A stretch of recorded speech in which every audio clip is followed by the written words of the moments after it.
Bonjour, bienvenue à chacun pour ce temps de culte. Nous ouvrons nos oreilles à la parole de Dieu. Nos cœurs reconnaissent sa présence auprès de nous. Nos yeux s'ouvrent et voient la beauté du chemin qu'il ouvre devant nous. Et nos bouches chantent la joie d'être ses enfants, recevant dès maintenant la grâce et la paix.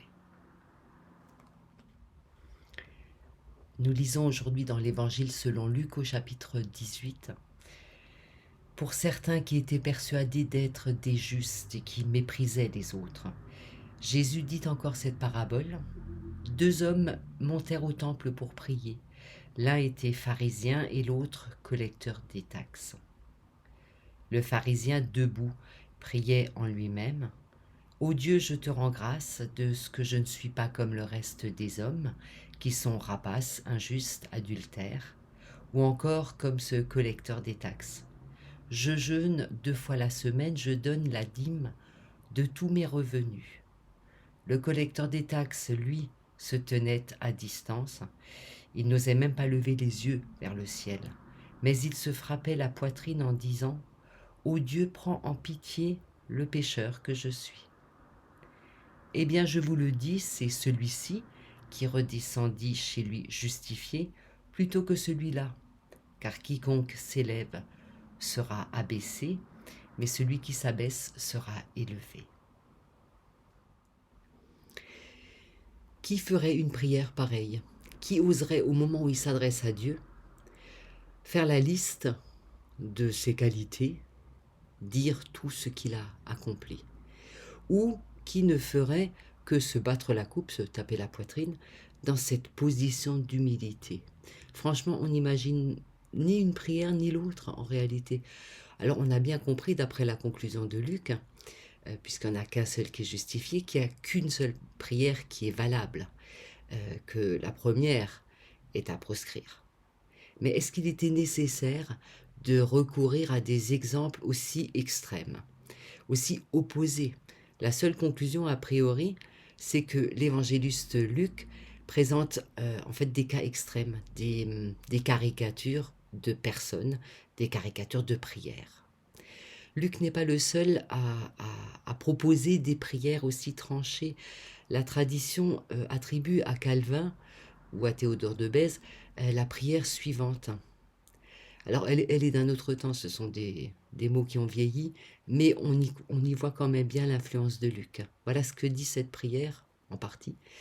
Nous reconnaissons et nous confessons devant ta sainte majesté que nous sommes de pauvres pécheurs, nés dans l'esclavage du péché, enclins au mal, incapables par nous-mêmes de faire le bien, nous transgressons tous les jours et de plusieurs manières tes 5 commandements, attirant sur nous, en conséquence, la condamnation et la mort. Qu'est-ce que vous pensez de cette prière? Alors Calvin utilise clairement le même ressort que Luc et exprime toute l'incapacité de l'homme devant Dieu.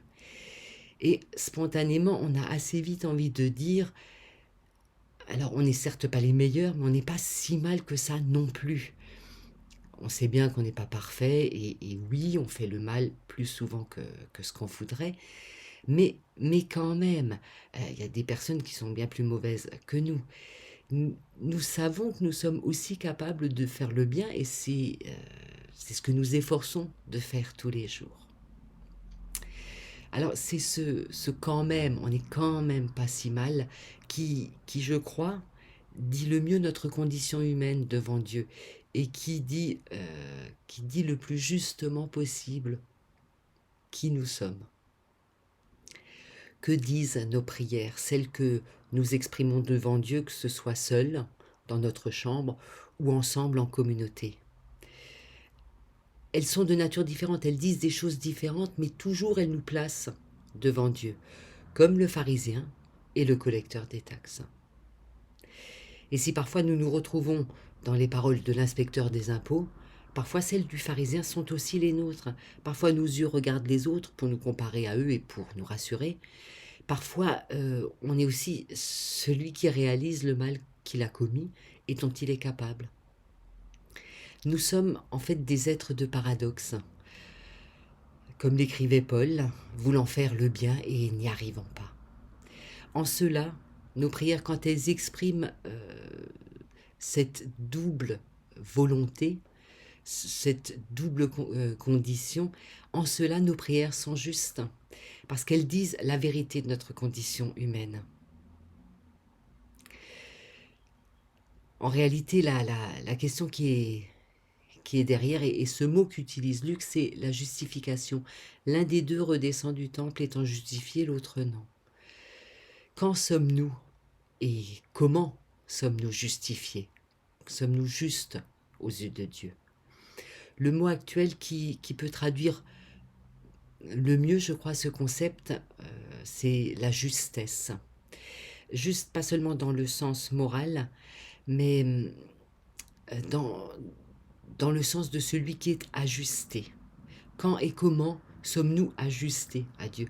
Quand et comment correspondons-nous au projet de Dieu pour nous, à ce que Dieu veut pour nous? Quand est-ce que nos prières disent la justesse? La prière de repentance, qu'on appelle aussi confession du péché, qui est placée au début du culte, dit la distance entre Dieu et nous, dit aussi la distance entre ce que nous voulons faire et ce que nous faisons en réalité. C'est cette distance qu'on appelle le péché. On a les yeux ouverts sur notre situation, sur notre condition, sur ce que nous faisons, sur ce que nous disons. Et dans cette prière, nous disons simplement qu'il nous est impossible d'y arriver tout seul, à vivre en adéquation avec ce que nous voulons. Et nous disons alors à ce moment-là que nous avons besoin que Dieu intervienne et qu'il nous aide. Cette étape d'introspection est importante, mais elle n'est jamais seule. Ce qui suit immédiatement, c'est la déclaration du péché, la déclaration du pardon. C'est un peu confession du péché, prière de repentance et déclaration du pardon sont en réalité une seule et même prière, un peu comme les deux faces d'une même pièce. La déclaration du pardon nous rappelle la main tendue par Dieu pour nous relever, pour donner une autre dimension, un autre élan à notre condition, à notre vie. Cette déclaration du pardon nous sort de notre nombril, de nos regrets, de nos erreurs, et nous ouvre de nouvelles possibilités, un avenir, la promesse de nouvelles choses à venir.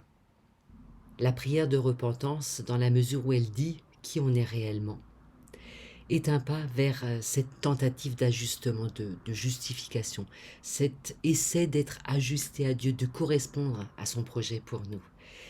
Elle est un premier pas vers cette justification parce qu'elle dit clairement, simplement et sans détour notre incapacité à y arriver par nous-mêmes et notre demande d'aide de la part de Dieu.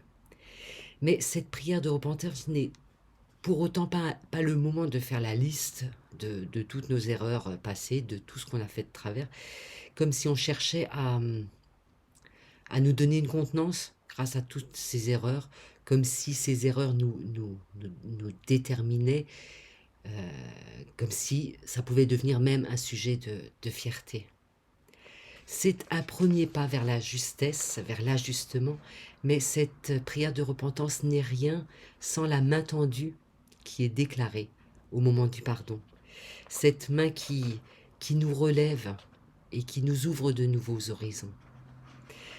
Les anciens, quand ils ont, ceux qui nous ont précédés, quand ils ont déterminé l'ordre du culte, quand ils ont inscrit les différents temps de la liturgie, ont établi les choses de cette manière. Une prière de repentance qui est suivie d'une déclaration de pardon.